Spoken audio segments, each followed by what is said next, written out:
June 24, 1944, a messenger walked through artillery fire into Major General Ralph Smith's command post on Saipan. The Army general was hunched over a map, directing an assault against Japanese positions dug into cliffs that dominated the battlefield. The messenger handed him a folded paper. Ralph Smith read it, pocketed it, and continued giving orders as if nothing had happened. The message contained two sentences. He had been relieved of command, effective immediately. Marine Lieutenant General Holland Howlin Mad Smith had just done something that had never happened in American military history. He fired an Army general in the middle of combat, not for losing, not for cowardice, not for disobeying orders, for moving too slowly. Think about that decision. The most aggressive Marine general in the Pacific just destroyed the career of an Army commander whose division was fighting through the worst terrain on the island while sustaining fewer casualties than the Marines on either flank. But Howlin Smith had been building his case against Ralph Smith for months. The two generals shared the same last name. They shared nothing else. Howlin Smith kept a mental list of every time the Army disappointed him. Every delay, every excuse, every moment when Army troops didn't attack with the suicidal aggression he demanded from his Marines. At Makin Atoll 7 months earlier, he had driven behind Army lines, found supply troops unloading equipment, and screamed at them for not being at the front. He never bothered to check where the actual front line was. It was 3 miles away. Ralph Smith knew Howlin Smith hated him. What he didn't know was that Howlin Smith had already decided the Army general was incompetent before the first shot was fired on Saipan. And that decision was about to trigger an inter-service war that would reach all the way to President Roosevelt's desk. Because Howlin Smith wasn't just firing an Army general, he was declaring that Marines were superior to soldiers, and the United States Army was about to fight back. Ralph Corbett Smith graduated from the Colorado Agricultural College in 1910 and entered the Army as a second lieutenant. He wasn't West Point. He wasn't from a military family. He was a college graduate who wanted to serve. The regular Army officers looked down on him for it. During World War I, Smith commanded infantry companies in France. He didn't lead reckless charges. He studied German tactics. He learned how artillery and infantry worked together. He kept his men alive while achieving objectives. His superiors called him cautious. His soldiers called him competent. After the armistice, Smith spent 20 years in the peacetime Army. He taught at the infantry school. He studied tactics at the Command and Staff College. He rose slowly through the ranks by being methodical and thorough. By 1942, he commanded the 27th Infantry Division, a New York National Guard unit that had been federalized in 1940. The division was filled with truck drivers, dock workers, and factory laborers from Brooklyn and the Bronx. They weren't professional soldiers, they were civilians in uniform. Smith trained them the only way he knew how, slowly, methodically, with an emphasis on combined arms and mutual support. The Marine Corps trained differently. Marines rehearsed amphibious assaults against fortified positions. They practiced speed and aggression. They expected casualties. Their doctrine assumed that hesitation got more men killed than aggressive action. Both approaches worked. They just didn't work the same way. Ralph Smith's Army division was designed to advance across a broad front with artillery support and careful coordination. Howlin Smith's Marine divisions were designed to hit a beach, overwhelm the defenses, and accept whatever casualties came with that approach. Neither general understood the other's methods. Holland McTire Smith was everything Ralph Smith wasn't. He graduated from Alabama Polytechnic Institute in 1901 and law school in 1903, but he hated being a lawyer.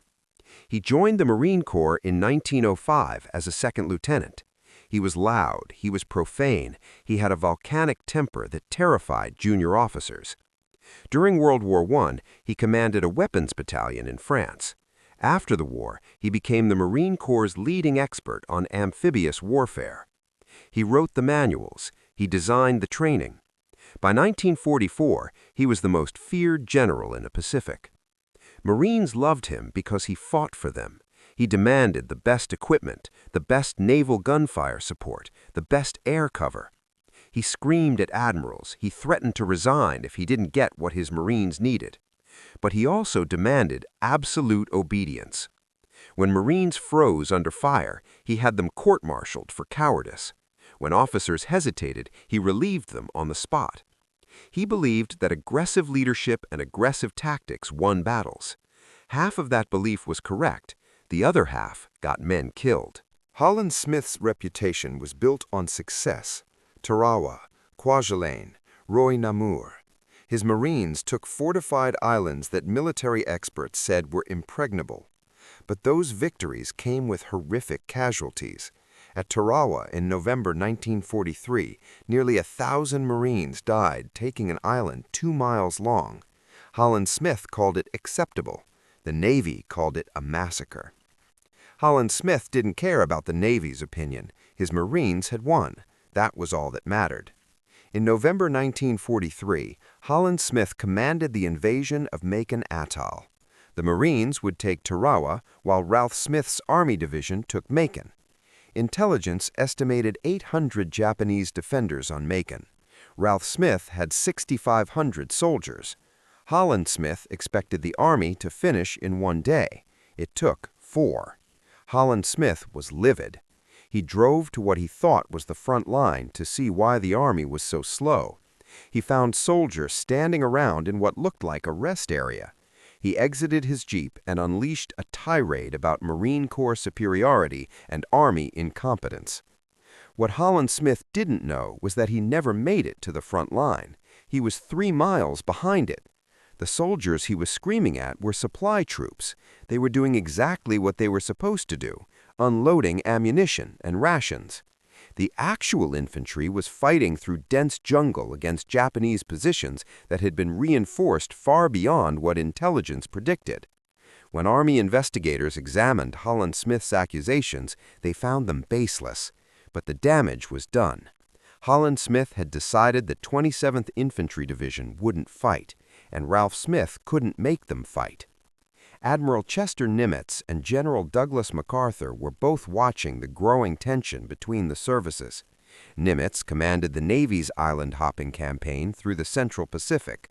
MacArthur commanded Army operations in the Southwest Pacific. Both men needed the Marines and the Army to work together, but inter-service rivalry was poisoning operational planning. Marines accused Army troops of being timid. Army officers accused Marines of being reckless with their men's lives. Casualties on both sides were staggering, but Marine casualties were consistently higher. The Army pointed to that as proof that their methodical tactics worked. The Marines pointed to faster advances and said speed saved lives. In June 1944, the Americans invaded Saipan. The island was 1,250 miles from Tokyo. Capturing it would put B-29 Super Fortress bombers within range of the Japanese home islands. 30,000 Japanese troops defended Saipan. The invasion force included 2 Marine divisions and Ralph Smith's 27th Infantry Division. Howlin Smith commanded all ground forces as commander of V Amphibious Corps.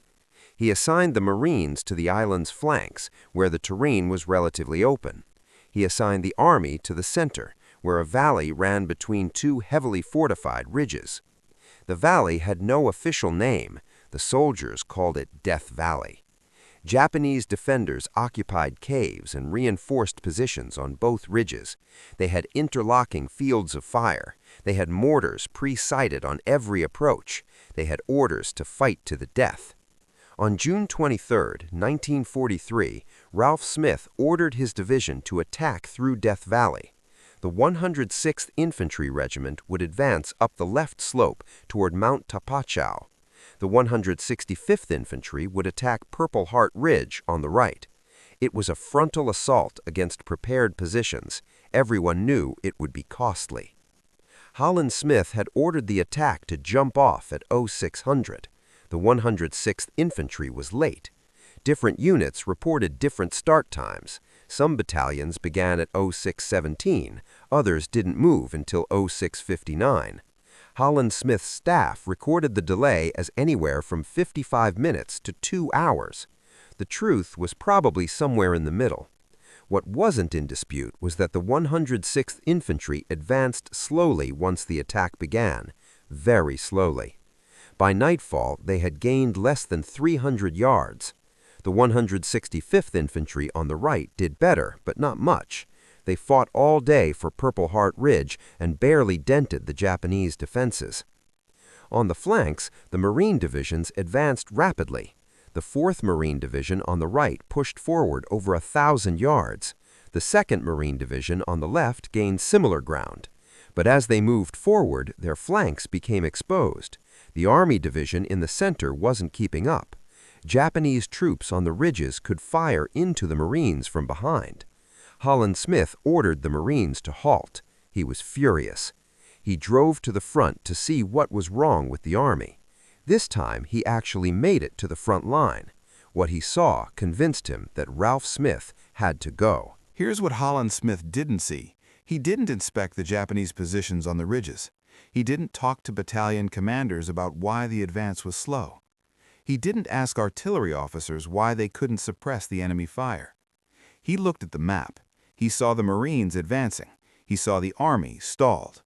And he made a decision based on prejudice, not facts.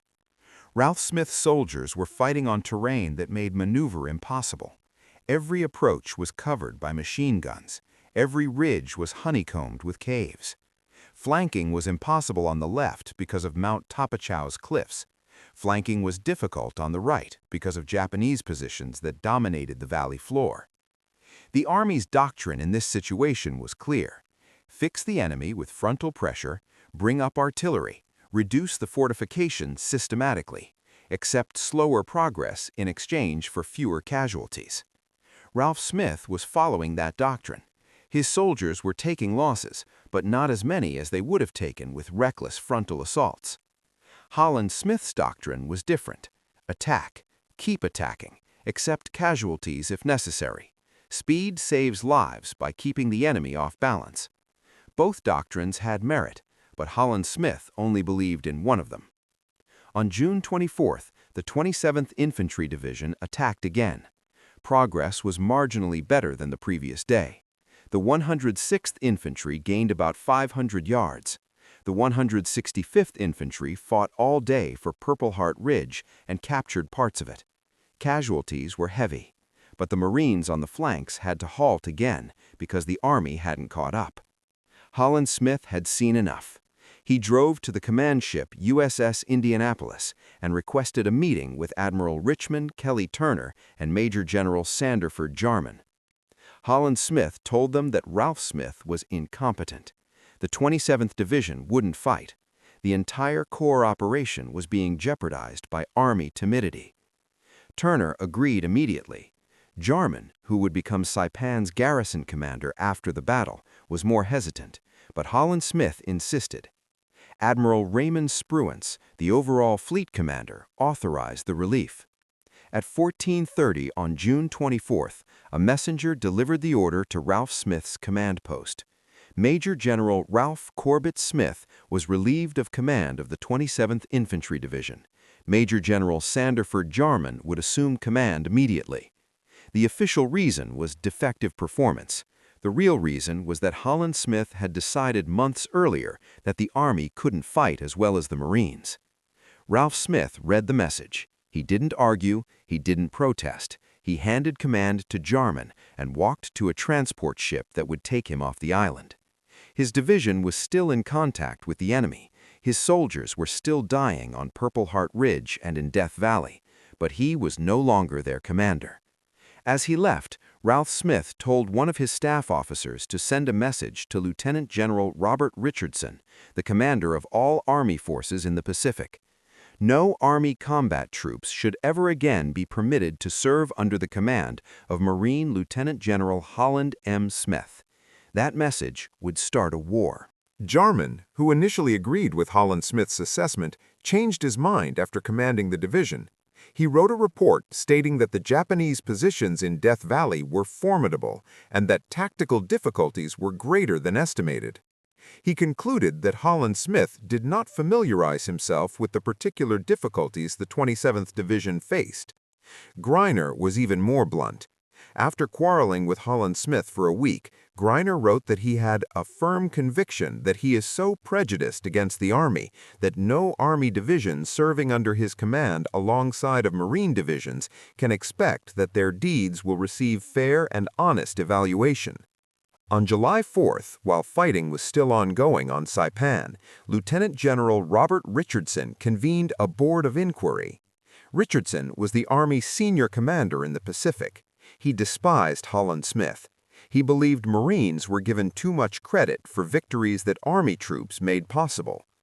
The board was headed by Lieutenant General Simon Bolivar Buckner and consisted entirely of Army officers. It heard testimony only from Army personnel. The board examined Howlin Smith's charges against Ralph Smith and reached 4 conclusions. First, Howlin Smith had the authority to relieve Ralph Smith. Second, the orders were properly issued. Third, Howlin Smith was not fully informed regarding conditions in the zone of the 27th Infantry Division. Fourth, the relief was not justified by the facts. The Buckner Board's report was devastating. It concluded that Howlin Smith had fired Ralph Smith based on prejudice, not performance. The 27th Division had been assigned the worst terrain on the island.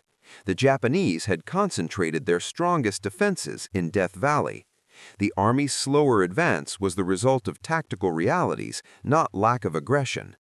The board found that the 27th Division's casualties were substantial and that the soldiers fought with reasonable tactical direction.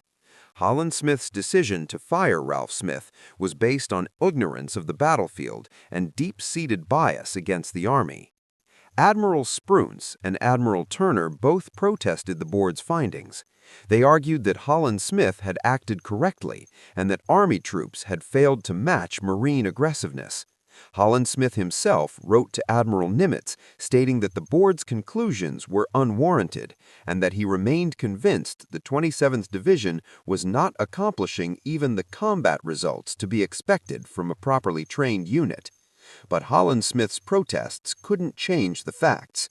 His own replacement commanders had confirmed that Ralph Smith had faced impossible terrain and had performed as well as could be expected. A week after Saipan was secured, Richardson landed on the island without permission from Howlin Smith or any naval commander. He reviewed the Army troops. He presented decorations. He gave speeches praising the 27th Division's valor, all without consulting the Marine general who still commanded the island. When Howlin Smith confronted him, Richardson unleashed a tirade. "I want you to know that you cannot push the Army around the way you have been doing. You and your corps commanders aren't as well qualified to lead large bodies of troops as general officers in the Army. You Marines are nothing but a bunch of beach runners anyway. What do you know about land warfare?" Howlin Smith, who normally exploded at the slightest provocation, said nothing. He turned and walked out. Then he drove to Admiral Turner's flagship and demanded that Richardson be court-martialed for insubordination. Turner and Spruance agreed. They sent formal complaints to Admiral Chester Nimitz, stating that Richardson had committed unwarranted assumption of command authority. The dispute climbed to Washington. General George Marshall and Admiral Ernest King were both alarmed. On November 22, 1944, Marshall wrote to King that relationships between the Marines and the Army forces on Saipan had deteriorated beyond mere healthy rivalry. Marshall's Deputy Chief of Staff, Lieutenant General Joseph McNarney, reviewed all the evidence from both sides. He concluded that Howlin Smith's Amphibious Corps staff work was below acceptable standards. Ralph Smith had shown reasonably good tactical direction, but the division suffered from poor leadership among regimental and battalion commanders. Major General Thomas Handy, Marshall's Assistant Chief of Staff, was more direct. He wrote that Howlin Smith had some cause to complain about the 27th's aggressiveness, but that Howlin Smith's fitness for this command is open to question because of his deep-seated prejudice against the Army. Handy recommended that both Smiths be removed from the Pacific Theater. Marshall and King decided against official action. They hoped the controversy would die quietly. It didn't. On July 8, 1944, the San Francisco Examiner ran a front-page story accusing Howlin Smith of firing Ralph Smith because the Army general had protested reckless and needless waste of American lives. William Hearst editorialized that Marine commanders were one-dimensional and measured fighting spirit by casualty counts. He accused Howlin Smith of being a butcher. Time magazine's correspondent Robert Sherrod fired back. Sherrod had landed with the Marines and embedded with them through the battle. He wrote that the 27th soldiers froze in their foxholes and had to be rescued by Marines. Sherrod's article devastated the men of the 27th Infantry Division. They had fought for weeks against impossible odds. They had taken horrific casualties, capturing positions that Marine commanders later admitted were the strongest defenses on the island. And now they were being accused of cowardice by a journalist who had never once visited their sector. Historian Jeffrey Perrett later wrote that the 27th Division's morale never recovered from Sherrod's article. The soldiers felt betrayed by their own country's media. Think about that. These men fought through Death Valley and Purple Heart Ridge. They watched their friends die taking fortified caves, and their reward was a national magazine article calling them cowards. The controversy destroyed both generals' combat careers. Ralph Smith was given command of the 98th Infantry Division in Hawaii. It was technically a division command, but everyone knew it was exile. The 98th never saw combat. Ralph Smith spent the rest of the war training troops who would fight under other commanders. He retired in 1946 without ever receiving another combat assignment. Howlin Smith's career ended differently, but just as decisively. When Admiral Nimitz planned the invasion of Okinawa in 1945, Admirals Spruance and Turner wanted Howlin Smith to command the assault forces. Nimitz overruled them. Nimitz wrote that the Saipan controversy had created justifiable animosity between senior Army officers and Howlin Smith. Placing him in command of another joint Army-Marine operation would be unwise. Howlin Smith was promoted to Commanding General of Fleet Marine Force Pacific. It was officially a promotion. In reality, it was a way to remove him from combat command. His role at Iwo Jima in February 1945 was purely supervisory. He watched the battle from a command ship. The general who had spent his entire career preparing for amphibious warfare was sidelined for the last year of the war. Lieutenant General Robert Richardson wrote to General Marshall recommending that no Army troops ever serve under Howlin Smith again. He called Howlin Smith prejudiced, petty, and unstable, with an apparent lack of understanding of how to employ larger units tactically. Marshall agreed. In a memo to his staff, Marshall wrote that Howlin Smith had demonstrated unfitness for Corps-level command, and that Marines should command Marine divisions, not Army Marine Corps. That assessment ended Howlin Smith's combat career. It also ended any possibility that the Marine Corps would command large multi-service operations in the future. Ralph Smith never wrote a memoir. He never gave interviews about the relief. When historians contacted him in the 1950s, he declined to discuss Saipan. He told one researcher, "I commanded my division to the best of my ability under the most difficult circumstances imaginable. Whether that was good enough is for others to judge." That was the closest he ever came to defending himself publicly. Howlin Smith wrote multiple memoirs. In his 1949 book, Coral and Brass, he defended the relief as necessary to save the Corps operation. He claimed Ralph Smith had failed to instill aggressiveness in his troops and that the 27th Division wouldn't fight. But Howlin Smith's own words undermined his case. In the same memoir, he admitted he never inspected Death Valley before firing Ralph Smith. He acknowledged that the terrain was difficult. He conceded that Japanese defenses were stronger than expected. And he admitted that his replacement commanders took 6 more days to capture positions he expected Ralph Smith to take in hours. Think about that admission. Howlin Smith fired a general for being too slow, then watched 2 other generals take 6 more days to finish the job. If Ralph Smith was incompetent, what did that make the generals who replaced him? In 1960, the Army published its official history of the Mariana Campaign. The historian Philip Crowell examined all available records from both services. He concluded that Howlin Smith had good reason to be disappointed with the performance of the 27th Infantry Division on June 23rd and 24th. The division was late jumping off, progress was slow, coordination was poor. But Crowell also concluded that whether the action he took to remedy the situation was wise remains doubtful. Firing Ralph Smith appears to have done nothing to speed the capture of Death Valley. The official history sided with neither general. It stated that both had legitimate grievances and both made mistakes. George Marshall never publicly commented on the Saipan controversy, but in private letters uncovered decades later, Marshall wrote that Howlin Smith's relief of Ralph Smith was an error of judgment made by a combat commander who placed inter-service pride above mission accomplishment. Marshall believed Howlin Smith fired Ralph Smith to prove Marine superiority, not to improve combat effectiveness. Admiral King disagreed. He wrote to Marshall that Howlin Smith acted within his authority and in accordance with his best judgment.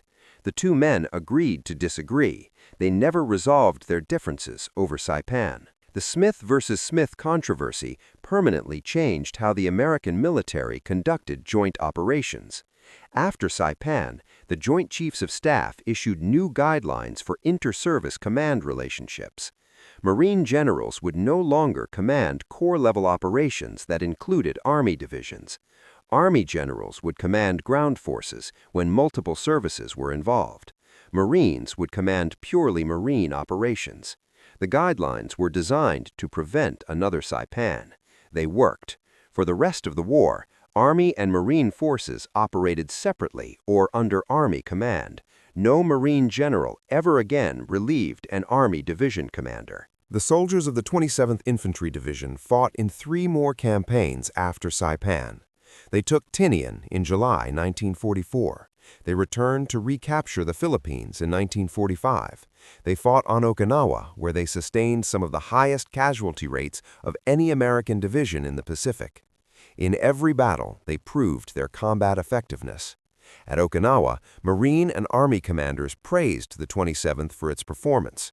No one questioned their aggressiveness. No one accused them of hesitancy. The division that Howlin Smith called cowards earned battle honors that rivaled any Marine division in the theater. Ralph Smith died in 1998 at 105. He was the longest-lived American general officer of World War II. He never publicly discussed the relief at Saipan. When he was buried at Arlington National Cemetery, the eulogy mentioned his distinguished service in 2 world wars and his dedication to the soldiers under his command. It did not mention Saipan. Howlin Smith died in 1967 at 84. His funeral was attended by hundreds of Marines who credited him with creating the modern doctrine of amphibious warfare. His eulogy praised him as the architect of victory in the Pacific. It mentioned Saipan only as one of many successful campaigns he commanded. The officers who investigated the controversy reached a conclusion that neither general wanted to hear. Army historian Philip Crowell wrote that the relief of Ralph Smith was neither fully justified nor entirely without merit. Howlin Smith had legitimate concerns about the 27th Division's performance, but he acted on prejudice rather than facts. He fired Ralph Smith without understanding the tactical situation. He blamed Army doctrine for problems that were actually caused by terrain and enemy strength. Ralph Smith, for his part, failed to communicate clearly with Corps headquarters. He didn't inform Howlin Smith about the severity of Japanese defenses. He didn't request additional artillery support. He didn't push his regimental commanders hard enough to fix obvious problems with coordination and timing. Both generals made mistakes. Both were victims of inter-service rivalry that put pride above mission, and both paid the price. Ralph Smith lost his division. Howlin Smith lost his combat command. The real losers were the soldiers and Marines who died on Saipan, while their generals fought each other instead of the Japanese. Think about that. American forces suffered 16,000 casualties taking Saipan. 3,000 died. Many of those deaths happened because Marine and Army units stopped coordinating effectively after the relief. Liaison broke down, supporting fires became confused, units advanced without flank protection because they didn't trust each other anymore. Holland Smith said Ralph Smith wouldn't fight. He was wrong. Ralph Smith said Holland Smith was prejudiced and unstable. He was right. But neither judgment matters compared to what actually happened. The 27th Infantry Division captured Death Valley and Purple Heart Ridge. They did it slowly. They did it methodically. They did it with fewer casualties than reckless frontal assaults would have cost. Holland Smith fired Ralph Smith for refusing to throw his soldiers away, and in doing so, he proved that the most dangerous command decisions are the ones made from prejudice instead of facts. Holland Smith couldn't control his contempt for the Army, but in the end, he didn't need to control it. He just needed to admit it, and that's the one thing he never did.